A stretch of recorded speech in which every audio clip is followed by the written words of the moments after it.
Surat An-Nisa ayat 116, Allah Subhanahu wa taala berfirman, "Innallaha la yaghfiru an yushraka bihi wa yaghfiru ma duna dzalika liman yasha.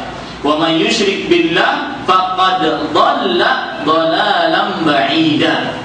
Artinya, sesungguhnya Allah Subhanahu wa taala tidak mengampuni dosa orang yang mensyirikkannya. Dan Allah akan mengampuni dosa selain syirik sekehendak Allah Subhanahu wa taala, bagi siapa yang dikehendaki oleh Allah Subhanahu wa taala.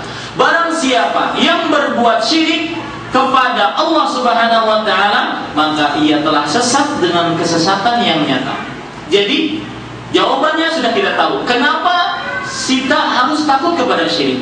Karena dosa syirik, orang yang meninggal dalam kesyirikan tidak akan diampuni oleh Allah Subhanahu wa taala. Dia akan dijebloskan bersama Fir'aun, bersama Qarun, bersama orang-orang kafir lainnya, Abu Lahab, Abu Jahal, selama-lamanya di neraka, tidak akan keluar.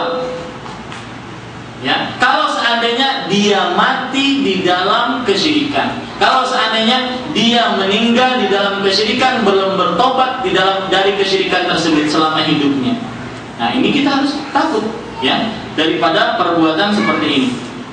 Dan para ikhwah sekalian, orang yang mengerjakan perbuatan syirik ya, itu adalah jinayah. Dia sudah lancang terhadap Allah Subhanahu wa taala. Berbeda dengan orang yang berbuat maksiat. Ketika ada orang yang ingin berbuat maksiat, misalkan berzina, minum khamar, berjudi dan sebagainya, mungkin dari situ dia mendapatkan apa? Mendapatkan bagian dunia. Misalkan berzina, dia mendapatkan syahwat, kenyamanan syahwat. Misalkan mencuri, dia mendapatkan barang yang dia curi untuk baginya diri sendiri. Tetapi syirik tidak. Syirik adalah benar-benar jinayah terhadap Allah, benar-benar perbuatan lancang terhadap Allah Subhanahu wa taala. Kenapa? Karena dari perbuatan syirik dia tidak mendapatkan apa-apa, hanya ingin menghinakan Allah Subhanahu wa taala. Ya, makanya syirik lebih parah daripada maksiat biasa. Itu salah satu sebab kenapa kita harus takut kepada perbuatan syirik. Kemudian para ikhwan sekalian, jawaban yang kedua, kenapa kita harus takut daripada perbuatan syirik, kita bisa ambil dari surat Ibrahim ayat 35. Allah Subhanahu wa taala berfirman menceritakan tentang doanya Nabi Ibrahim alaihissalam, wa in qala Ibrahim rabbi ij'al hadza al-balada amina wajnubni wa baniya an na'budal asnam. Artinya, ketika Nabi Ibrahim alaihissalam berdoa, ya Allah, jadikanlah negeri ini negeri yang aman. Negeri yang dimaksud apa? Mekah. Karena Nabi Ibrahim, beliau berdoa ini ketika di Mekah. Kemudian ini mahal syahidnya, doa selanjutnya, wajnubni wa baniya an na'budal asnam. Dan jauhkanlah diriku dan keluargaku, keturunanku daripada menyembah sonam. Nanti saya akan artikan apa arti sonam. Saya terjemahkan dulu sonam ya. Jauhkanlah diriku dan keluarga, keturunanku daripada menyembah sonam. Surat Ibrahim ayat 35. Coba bayangkan anda, saking takutnya kepada syirik, Nabi Ibrahim saja, Imamul Hunafa, pemimpinnya orang-orang yang mentauhidkan Allah ya, Abul Anbiya, bapaknya para nabi, dan juga Sayyidul Mursalin, dan juga penghulunya, pemimpinnya para rasul selain Rasulullah SAW. Karena yang menjadi pemimpin dari seluruh para rasul adalah Nabi siapa? Muhammad SAW. Ini Nabi Ibrahim saja, Khalilur Rahman, orang yang paling dekat dengan Allah Subhanahu wa taala. Artinya Khalil adalah orang yang terdekat, orang yang paling dekat dengan Allah Subhanahu wa taala. Beliau berdoa, doanya apa? Wajnubni wa baniya an na'budal asnam. Artinya, jauhkanlah diriku dan keluargaku daripada menyembah sonam. Maka Oleh sebab itu kita lebih harus takut lagi daripada masuk ke dalam perbuatan syirik. Nabi Ibrahim saja yang dijamin oleh Allah Subhanahu wa taala, beliau sangat takut sekali daripada perbuatan syirik. Apalagi kita, bagaimana keadaan kita harus benar-benar juga takut terhadap perbuatan syirik tersebut. Sonam, kata para ulama, adalah setiap berhala yang dibuat, yang dibentuk dengan bentuk manusia atau sejenisnya. Ya, misalkan manusia, misalkan binatang, itu sonam. Patung yang berbentuk manusia ataupun sejenisnya, itu adalah sonam. Sedangkan watan, waw, ta dan nun, watan. Sebagaimana sabda Nabi Muhammad SAW, Allahumma la taj'al qabri watanan yu'bad. Ya, artinya, ya Allah, jangan jadikanlah kuburanku ini sebagai watan yang disembah. Apa arti watan? Watan lebih umum daripada sonam. Kalau watan, seluruh berhala, apapun bentuknya, baik itu pohon, baik itu ajimat, baik itu kuburan, baik itu patung, termasuk di dalamnya watan. Paham kalian sekalian? Baik. Nah, apa perbedaan?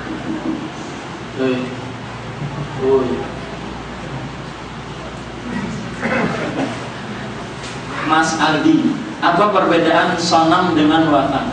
Atau Adi, apa perbedaan sonam dengan watan?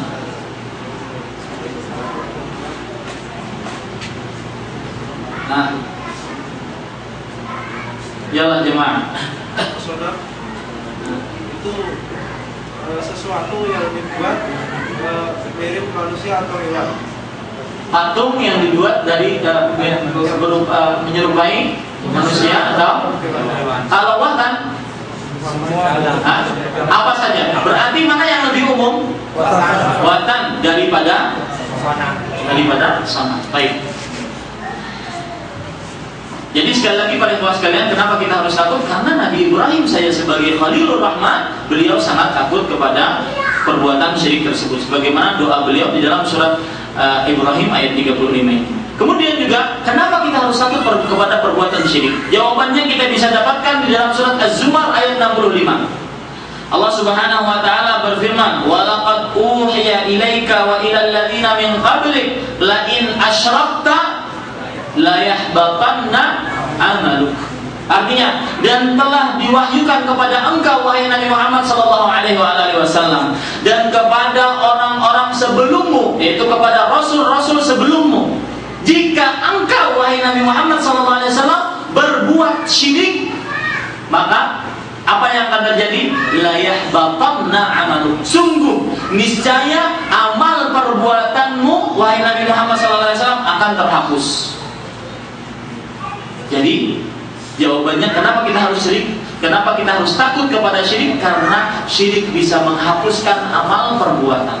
Sampai Nabi Muhammad SAW saja tidak terjaga daripada bahayanya syirik. Artinya tidak terjaga. Kalau beliau pernah mengerjakan syirik, maka amalannya akan terhapus berdasarkan nas daripada Al-Quran ini. Surat Az-Zumar ayat 65. Ya. Apalagi kita yang tidak ada punya legalitas sama sekali untuk lepas daripada hapusnya amalan, maka kita harus lebih takut daripada perbuatan syirik. Silahkan periksa diri kita masing-masing, apakah selama hidup kita pernah kita melakukan perbuatan syirik. Kemudian para ikhwan sekalian, orang yang berbuat syirik, ini jawaban selanjutnya, dia akan mendapatkan kerugian dunia dan akhirat. Orang yang berbuat syirik, dia akan mendapatkan kerugian yang sangat besar di dunia dan di akhirat. Sebagaimana di dalam surat Al-Hajj ayat 11 sampai 13, Allah Subhanahu wa taala berfirman,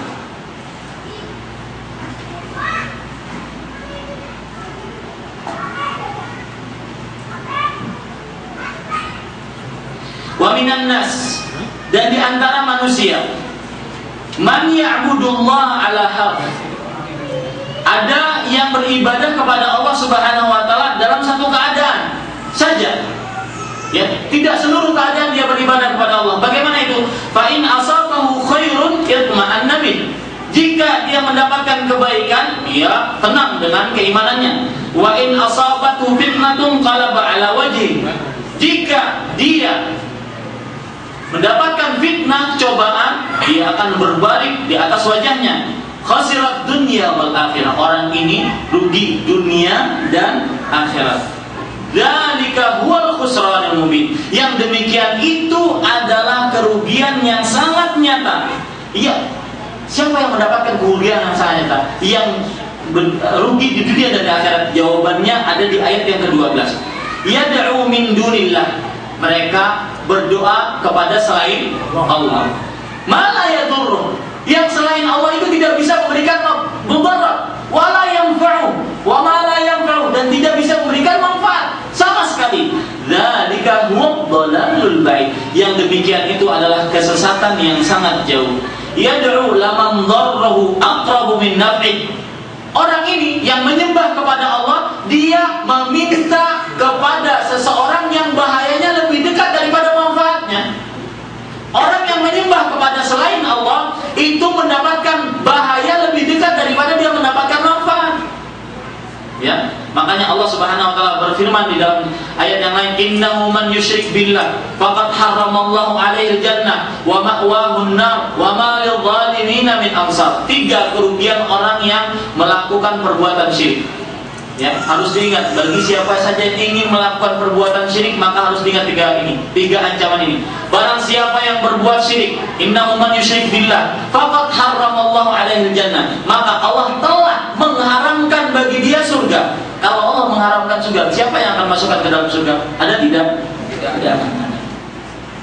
Faqad haramallahu 'alaihi jannah wa ma'wahu an-nar. Kalau seandainya dia tidak akan masuk ke dalam surga, maka tempatnya di mana? Di neraka. Wa ma lidh-dhalimin min ansar. Dan orang-orang zalim, orang-orang yang berbuat syirik, tidak akan ada yang menolong dia.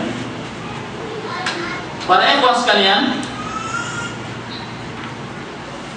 sekarang ketika kita mengatakan kalau begitu Anda harus takut kepada dosa syirik tersebut, apa manfaat orang yang takut daripada perbuatan syirik? Apa manfaatnya?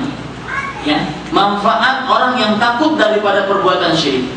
1, manfaatnya adalah kalau dia takut daripada perbuatan syirik, maka dia akan belajar akan syirik tersebut dan macam-macamnya sehingga dia tidak masuk daripada ke dalam perbuatan syirik. Ini 1, membuat orang belajar akan kesyirikan.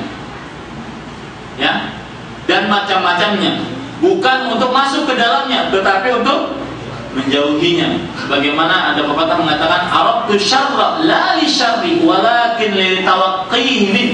Artinya, aku mengetahui keburukan itu bukan untuk keburukan, tetapi untuk berjaga-jaga daripada keburukan tersebut.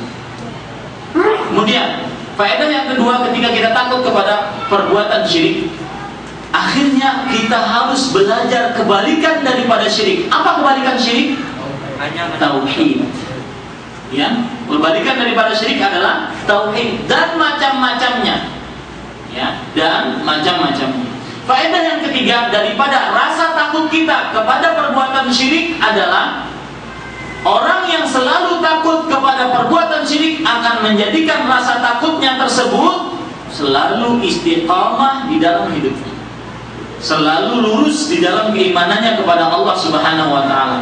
Dia tidak meminta kecuali hanya kepada Allah. Dia tidak meminta pertolongan kecuali hanya kepada Allah. Dia tidak meminta keselamatan kecuali hanya kepada Allah. Dia tidak menganggap ada yang bisa mematikan, menghidupkan, memberi rezeki kecuali Allah Subhanahu wa taala. Itulah orang-orang yang takut kepada perbuatan syirik.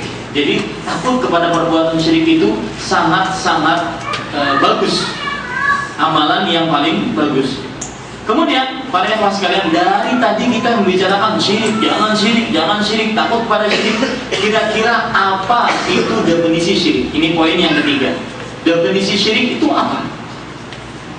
Nah, ya Pak Jemaah. Nah, dosa syirik definisinya apa? Beribadah kepada selain Beribadah kepada selain Allah.